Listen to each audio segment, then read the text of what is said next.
नमस्कार। देखिए, आप लोगों के लिए धोलेरा के लगातार वीडियोस में ला रहा हूं। आप लोगों के जो कॉमन क्वेश्चंस रहते हैं, कॉमन जो डाउट रहते हैं, हर एक डाउट पर, हर एक कॉमन क्वेश्चंस पर मैं वीडियो बनाने की पूरी कोशिश कर रहा हूं। और यही भी कोशिश करता हूं कि जो भी वीडियो मैं आप लोगों को दिखाऊं, जो भी वीडियो मैं आप लोगों को दूं, उसमें फैक्ट, इंफॉर्मेशन और डेटा के साथ सारी चीजें आप लोगों तक पहुंचाऊं, ताकि आपके मन में कोई कंफ्यूजन या कोई डाउट ना रहे। लेकिन फिर भी अगर कंफ्यूजन और डाउट रहता है तो मैं अपना नंबर भी हर वीडियो में देता हूं, जो कि इस वीडियो में भी आपको स्क्रीन पर नंबर दिख रहा होगा। तो अगर आपको कोई भी कंफ्यूजन है तो आप उस नंबर पर भी मुझसे कांटेक्ट कर सकते हैं आपके इन्वेस्टमेंट को लेकर। आज के इस वीडियो में फिर से हम एक कॉमन क्वेश्चन के बारे में, कॉमन डाउट के बारे में बात करने जा रहे हैं। तो यह वीडियो आप लोगों के लिए बेहद इंपॉर्टेंट है। आप में से कोई भी अगर धोलेरा में इन्वेस्टमेंट को लेकर इंटरेस्टेड है, आपका फैमिली मेंबर, आपका रिलेटिव, आपका फ्रेंड, तो यह वीडियो आप उन तक भी पहुंचाइए। और फिर से बता दूं भैया, हर वीडियो में बोल रहा हूं कि हमें जल्द से जल्द अपने 1000 सब्सक्राइबर्स पूरे करने हैं। हाथ जोड़कर एक बार फिर से बोलता हूं कि जो भी लोग इस वीडियो को देख रहे हैं, अभी तक आपने अगर सब्सक्राइब नहीं किया तो प्लीज यार सब्सक्राइब कर लो, क्योंकि हमें हर संडे लाइव आना है। और लाइव आने का ऑप्शन यूट्यूब पर तभी मिलता है जब 1000 सब्सक्राइबर्स पूरे हो जाते हैं। तो प्लीज सब्सक्राइब जरूर कर लो। चलिए तो अब बढ़ते हैं आगे। मेरा नाम है पंकज और आप देख रहे हैं धोलेरा SIR। देखिए, आज का जो कॉमन क्वेश्चन है, जो कॉमन डाउट है, वो बहुत ही अच्छा है और मुझे लगता है कि हर किसी को इसके बारे में जानकारी होनी चाहिए और हर किसी के मन में यह डाउट जरूर आना चाहिए। तो अगर यह डाउट आपके मन में आता है तो यह वीडियो आपकी मदद कर सकता है। देखिए, अक्सर लोग मुझसे पूछते हैं कि सर हम यूपी से बिलोंग करते हैं, हम MP से बिलोंग करते हैं, हम कर्नाटक से बिलोंग करते हैं, राजस्थान से बिलोंग करते हैं, या फिर किसी भी अदर स्टेट से बिलोंग करते हैं भारत के, या फिर यूं कहें कि आउट ऑफ इंडिया में हम जॉब कर रहे हैं, कनाडा में, US में, UK में, दुबई में, बहरीन में, कहीं पर भी हम जॉब कर रहे हैं। तो फिर हम यहाँ पर धोलेरा में इन्वेस्टमेंट क्यों करें? क्योंकि हमारे पास पहले से ही मुंबई है, पहले से ही पुणे है, बेंगलोर है, दिल्ली है, चेन्नई है। तो हमें धोलेरा की जरूरत क्यों पड़ रही है?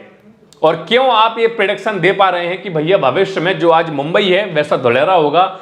पॉल्यूशन के या फिर पॉपुलेशन के हिसाब से नहीं बोल रहा हूं, ग्रोथ और गेन के हिसाब से बोल रहा हूं कि वैसा धोलेरा होगा।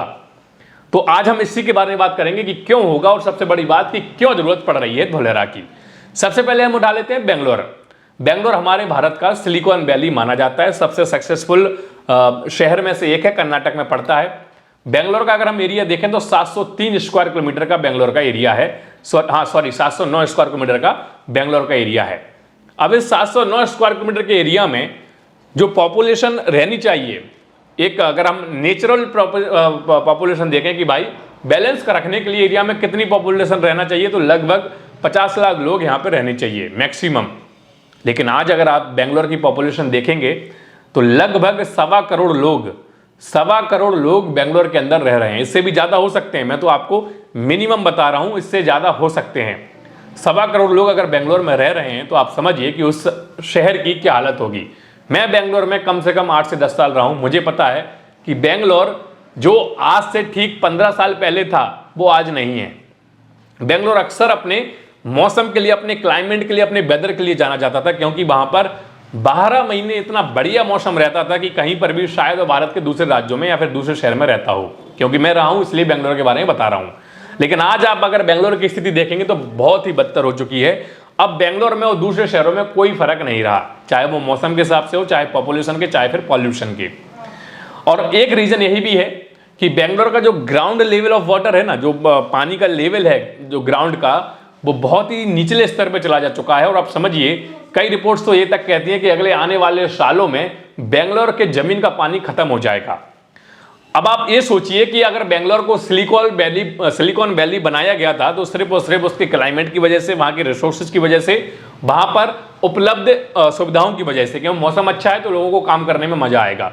ग्राउंड लेवल ऑफ वाटर जो है, पानी जो है वो बिल्कुल सही है, तो लोगों को कोई दिक्कत नहीं आएगी आने जाने में। लोग अपना टाइम पे ऑफिस आ सकते हैं, टाइम पे जा सकते हैं, बढ़िया शहर है, इस वजह से वहां पे कंपनियां आई थी। लेकिन आज बेंगलोर की स्थिति उल्टी हो गई है।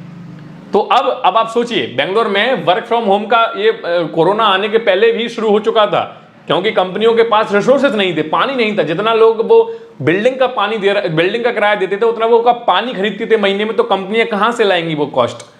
भाई समझिए, कहां से कॉस्ट लाएंगे? इसलिए उन्होंने पहले ही अपने एम्प्लॉइज को वर्क फ्रॉम होम का आदेश दे दिया था कि आप चाहें तो घर से काम कर सकते हैं। मतलब कि जिन्हें आना एसेंशियल्स है, जिनके बिना ऑफिस में काम नहीं चल सकता, वो ऑफिस में आए, बाकी जिनके बिना काम चल सकता है आप घर से काम कर रहे हैं। ये अब हम आते हैं मुंबई पे।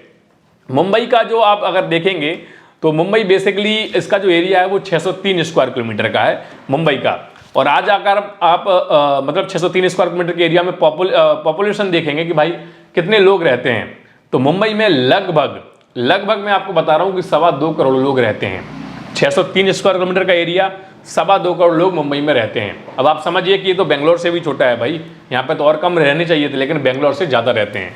जिन लोगों ने मुंबई को पास से देखा होगा, नज़दीक से देखा होगा, वहाँ आप समझिए जितना बड़ा ये मेरा ऑफिस है, इसमें शायद 4-4, 5-5 लोग रहते हैं, मतलब छोटे छोटे मकान रहते हैं। वहाँ पर इतना ज़्यादा कंजस्टेड हो चुका है वो एरिया। मुंबई को इंडिया की आर्थिक राजधानी बोला जाता है, ड्रीम सिटी बोला जाता है। अगर आप धारावी में चले जाएंगे तो आपको लगेगा कि यार आप कहाँ पर आके खड़े हो गए। और इन्हीं सब वजहों से मुंबई से भी अब लोग दूर भाग रहे हैं।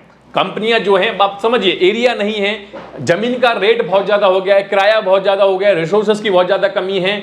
और हर साल जब बारिश मुंबई में होती है तो 100 से 200 फ्लाइट कैंसिल्स होती हैं। ये रिकॉर्ड में आप लोग देख सकते हैं, 100 से 200 फ्लाइटें हर बार बारिश के मौसम में मुंबई में फ्लाइटें कैंसिल होती हैं। लोकल ट्रेनें चलना बंद हो जाती हैं, रोडों पे पानी भर जाता है, लोगों की ज़िंदगी बिल्कुल, ये समझिए कि एक तरीके से त्रस्त हो जाते हैं लोग हर मौसम में, मतलब हर बारिश के मौसम में मुंबई के अंदर। तो मुंबई के रीजन आपने समझ लिया भाई, बहुत ज़्यादा महंगा शहर है, चाहे बेंगलोर हो चाहे मुंबई हो। सेम हालत है दिल्ली की। दिल्ली पॉल्यूशन के मामले में दुनिया के टॉप देशों की सूची में आता है। अगर हम दिल्ली के एरिया की बात करें, चूंकि कई सारे लोग शायद एरिया की बात करना चाहते होंगे, तो दिल्ली का जो एरिया है वो लगभग 700 स्क्वायर किलोमीटर का है। अगेन धुलेरा से कम, 700 स्क्वायर किलोमीटर का दिल्ली का एरिया। लेकिन दिल्ली की अगर पॉपुलेशन देखेंगे तो लगभग 3.25 करोड़ पॉपुलेशन दिल्ली के अंदर रहती है। तो अब लोग दिल्ली में क्यों रहेंगे? दिल्ली में ऑक्सीजन बिकना शुरू हो गई है। हमारे यहाँ चाय बार होता है, बियर बार होता है, विस्की बार होता है, लेकिन वहां पे ऑक्सीजन बार खुल चुके हैं। ऑक्सीजन बार मतलब ऑक्सीजन बिक रही है, हर घंटे लगभग 400 रुपए के हिसाब से दिल्ली के अंदर ऑक्सीजन बिक रही है। और जब इतना ज़्यादा पॉपुलेशन हो जाएगा, इतने ज़्यादा कंजेस्टेड एरिया हो जाएगा, तो फिर कंपनियां कहाँ अपना रिसोर्सेस यूटिलाइज कर पाएंगी, कहाँ एम्प्लॉयज़ को सही पॉलिसीज दे पाएंगी। अब बात आती है धुलेरा की। मैंने अपने भारत के 3 बड़े शहर से आपको कंपेरिजन करके दिखा दिया। अगर हम अब कंपेरिजन करें धुलेरा से इन तीनों शहरों का, तो सबसे पहले धुलेरा का एरिया 920 स्क्वायर किलोमीटर का। प्लग एंड प्ले का इंफ्रास्ट्रक्चर, मतलब कोई भी कंपनी आए तुरंत सेटअप करे, कोई दिक्कत नहीं, ना तो पानी की कमी, ना बारिश का मौसम में कोई परेशानी, ना उनको किसी बिजली की परेशानी, ना ट्रैफिक का कोई टेंशन। अब अगर एरिया की बात करें 920 स्क्वायर किलोमीटर मैंने बता दिया। पॉपुलेशन की बात करें तो धुलेरा में फिक्स है भाई 2 मिलियन, मतलब कि 20 लाख लोग रहेंगे। अगर थोड़ा बहुत एक्स्ट्रा भी हो गया तो मुश्किल से 21 और 22 लाख के बीच में पॉपुलेशन रहेगी धुलेरा की। कितना बैलेंस रहेगा एरिया आप समझिए। सबसे बड़ी बात, एक इंटरनेशनल एयरपोर्ट धुलेरा में खुल रहा है, एक एक्सप्रेसवे धुलेरा में बन रहा है, मेट्रो मोनोरेल धुलेरा में आ रही है, बड़ी बड़ी कंपनियों ने काम भी शुरू कर दिया है। तो अब वो लोग जो बोलते हैं कि भाई हम धुलेरा में क्यों आए, उनका आंसर यहीं पे छुपा हुआ है कि भैया धुलेरा आने वाला हमारे भारत का, आप मुंबई, बेंगलोर, दिल्ली, पुणे, चेन्नई समझ लीजिए, क्योंकि ये अब इन सब शहरों से बेहतर होने वाला है। मुंबई प्रो समझिए, बेंगलोर प्रो समझिए, दिल्ली प्रो समझिए, क्योंकि अभी अगर आपने यहाँ पे एंट्री कर ली तो यहाँ पे जमीनों के रेट बहुत सस्ते हैं। 18-20 लाख में बढ़िया सा प्लॉट आप ले सकते हैं। यहाँ पे रेसिडेंशियल का रेरा अप्रूव्ड प्रोजेक्ट आपको मिल सकता है, और आपका जो इन्वेस्टमेंट है भविष्य में, आज से ठीक 5-10 साल पहले कई गुना तक जा सकता है। आज आप मुंबई को देखो, मुंबई के रेट आज देखो, 20 साल पहले के रेट देखो, आप दिल्ली के रेट देख लो। पहली बात तो यहाँ पे आपको सही एरिया में जगह ही नहीं मिलेगी। जो सही एरिया की जगह होगी वो 1000 गुना महंगी होगी 20 साल पहले से, और अगर मिलेगी भी कहीं और पर तो आपको कई गुना ज्यादा रेट पे करने के पड़ेंगे। सही एरिया की बात नहीं कर रहा हूं, अगर कहीं दूसरे एरिया में मिलेगी, क्योंकि सही में तो मिलना मुमकिन ही नहीं है, क्योंकि मुंबई, दिल्ली, बेंगलोर, चेन्नई ये सब फुली ऑक्यूपाइड हो चुके हैं। तो अगर आप अभी धुलेरा में आते हो तो इन सब चीजों का आप भी फायदा उठा सकते हो, क्योंकि भैया जो मुंबई में 20 साल पहले आया होगा वो आज वहां का राजा है उस एरिया का। किसी ने अगर 2 प्लॉट ले लिए तो समझिए उसकी जिंदगी सेटल हो गई, उसके बच्चों की लाइफ सेट हो गई। तो आज अगर आप धुलेरा में अपना छोटा सा निवेश, क्योंकि प्रॉपर्टी में 20-25 लाख का कोई बड़ा निवेश नहीं होता है, छोटा ही निवेश होता है, अगर आप इतना सा निवेश करते हैं तो भविष्य आपका भी बन सकता है। तो सोचिए, विचार कीजिए कि आने वाला जो शहर है, क्योंकि भैया जरूरत है तभी मोदी सरकार, तभी इंडियन गवर्नमेंट इसको डेवलप कर रही है, वरना इंडियन गवर्नमेंट को क्या जरूरत पड़ी थी कि वो एक नया शहर बनाए भारत में। कंपनियां इन्हीं सब चीजों को देखकर एस्टेब्लिश होती हैं कि उनको किस तरीके के रिसोर्सेज मिल रहे हैं, किस तरीके का एनवायरनमेंट मिल रहा है, किस तरीके का उनको पूरा एरिया मिल रहा है कि वो वहां पे आए।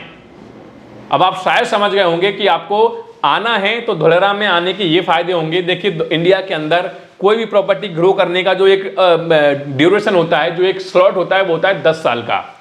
अभी जो धोलेरा है वो 2016 से बनना शुरू हुआ है और अपने 10 साल के फेज में अभी चल रहा है। जैसे ही ये 10 साल के फेज से बाहर आ जाएगा, जो उसका पहला फेज होगा उससे बाहर आ जाएगा, क्योंकि तभी प्रॉपर्टी के रेट बूम करते हैं। आज आप नोएडा देख लो या फिर आप मुंबई देख लो, 10 साल बाद जो प्राइस हुए होंगे किसी भी प्रॉपर्टी के, वो शायद आपने 10 साल पहले कभी सुने ही नहीं होंगे, आपने सपने में भी नहीं सोचा होगा कि उतने तक रेट जाएंगे। तो 10 साल का इसका एक वो रहता है टेन्योर। ये धोलेरा जैसे ही 10 साल कंप्लीट कर लेगा, यहाँ के जो रेट होंगे, इस वीडियो को आप उस टाइम पे भी देखिए, 10 साल बाद या फिर आने वाले 10 साल का जो पीरियड खत्म होने वाला है उस टाइम पे देखिएगा, तो आप शायद कहेंगे कि पंकज जी ने उस बार बताया था और हमने उनके कहने पर अगर निवेश कर लिया होता तो शायद आज हम भी माला माल होते। देखिए मैं सिर्फ सलाह दे सकता हूं, अगर आप निवेश करते हैं तो मैं इस वीडियो के माध्यम से बताना चाहता हूं कि आप अपनी जिम्मेदारी पर सारे डॉक्यूमेंट क्रॉस वेरीफाई करके, सारी चीज़ों को देखभाल करके ही अपना निवेश करें और कोई भी बड़ा पेमेंट बिना रह के ना दें। तो उम्मीद है कि यह वीडियो आपको पसंद आया होगा। अगर पसंद आया तो उसको लाइक कीजिए, ज़्यादा से ज़्यादा शेयर कीजिए। चैनल पे अगर आप नए हैं तो चैनल को सब्सक्राइब भी कीजिएगा। तो चलिए आज के इस वीडियो में इतना ही, मिलते हैं अगले वीडियो में, तब तक के लिए जय हिंद, जय भारत।